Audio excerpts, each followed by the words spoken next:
Surviving hardcore Minecraft might be a challenge because one simple mistake and you're gonna lose everything forever. That's why for the next 100 days I'm taking on the challenge to survive in a brand new hardcore world. I want to have a full Netherite armor, beat the Nether Dragon, and of course I want to survive. I have streamed the entirety of this challenge live on my Twitch channel, so if you want to see the next challenges live when they're being done, feel free to join, the link is in the description.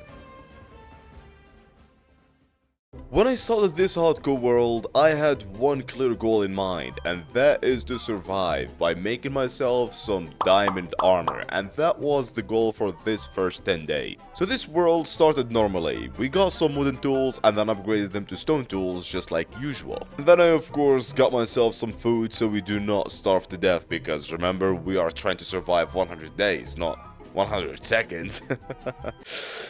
Not long after, when I got my food, I got myself some coal and some iron from this nearby mountain, and it was not that much, because I didn't really have enough for armor. I only made myself a shield and a pickaxe, and that was it. Then I went and used my newly acquired iron pickaxe to get even more iron, but when I was trying to survive the first night, and I went through this hill, I found this. Oh my...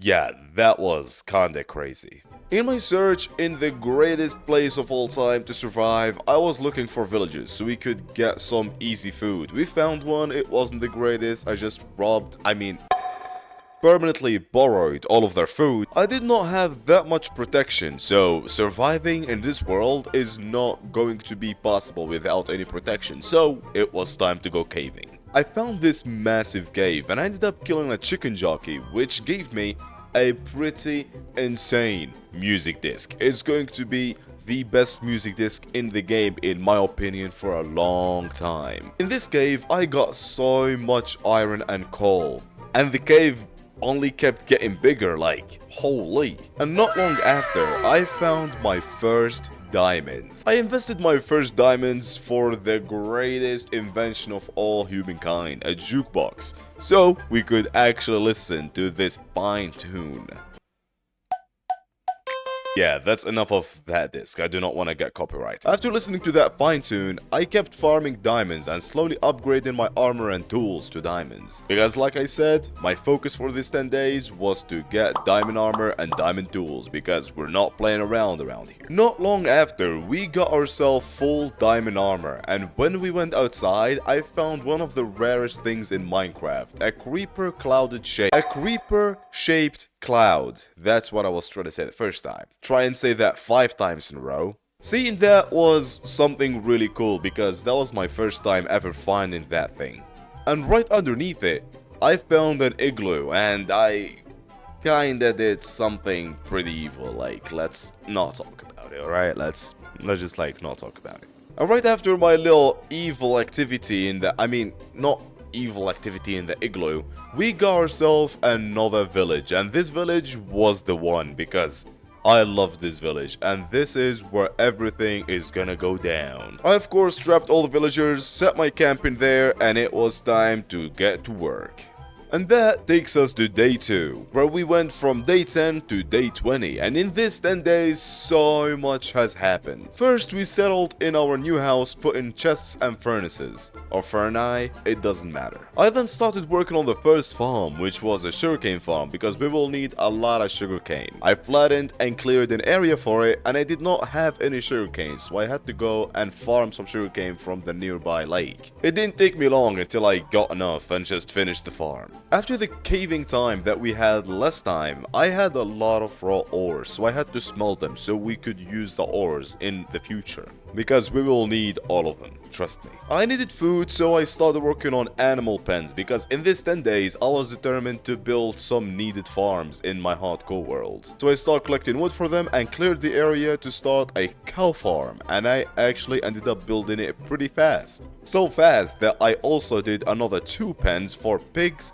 and sheep. Now I have all animals that I actually care about. Chickens? We don't care about those. The next farm I want to build, which is not really a farm, it's a villager breeder, because we will need a lot of villagers, because I want to build a trading hall. Oops. Those were spoilers.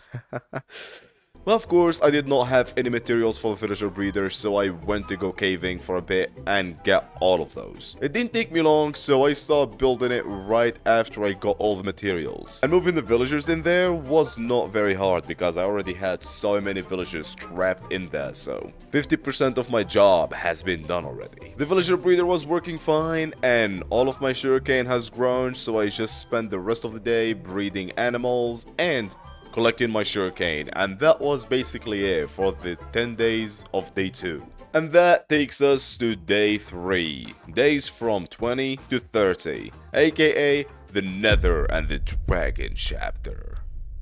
Insert like a boom sound effect in there. Go to the Nether, we will need obsidian, so I went down to the cave and collected obsidian for both a Nether portal and an enchantment table, because I will need to enchant my armor and tools in the future. And when I went outside and made myself the enchantment table and built another portal, we went to the Nether, and oh my god, I had the best spawn of my life. We spawned in the middle of a bastion, a treasure bastion, and another fortress, which was peak luck.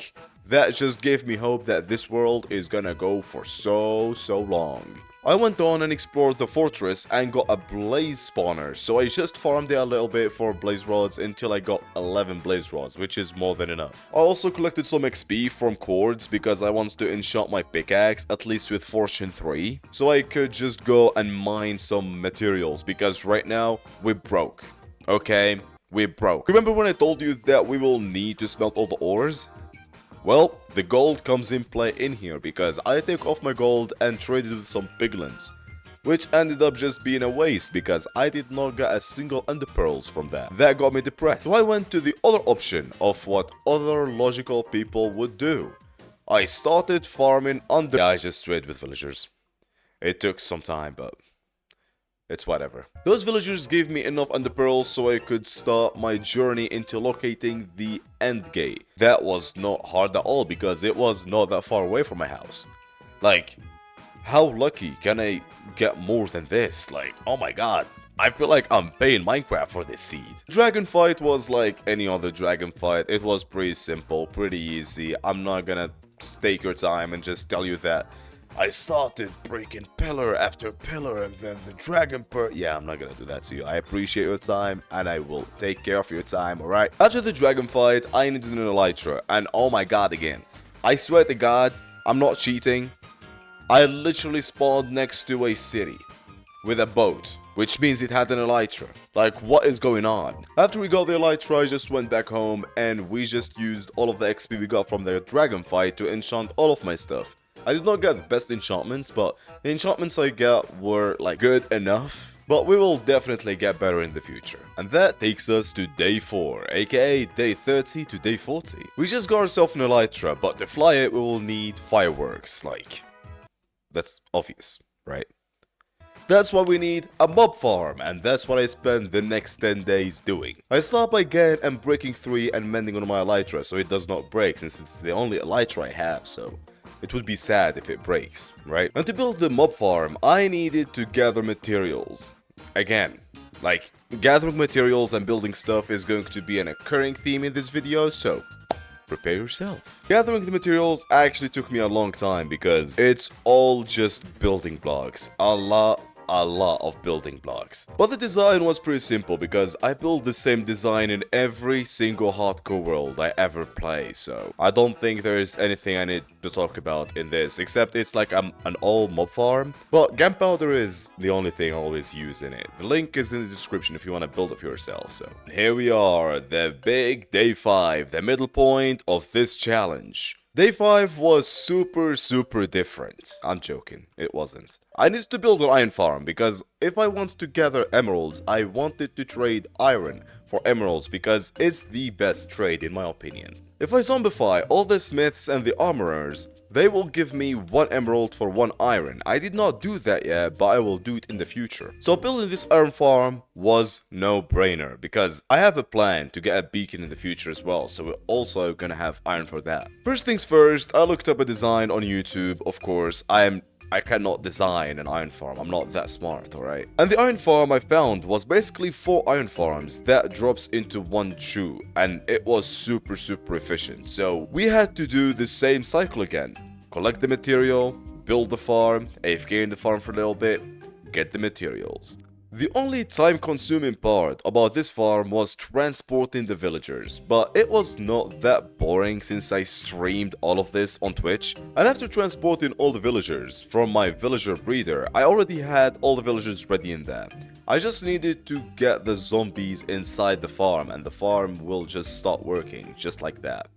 Building all of those farms required me to collect so much material, so many, that my tools and my armor starts wearing down. So that called the action of building an XP farm. Before I start building the XP farm, I first checked on my iron farm, and it was booming, baby. It was...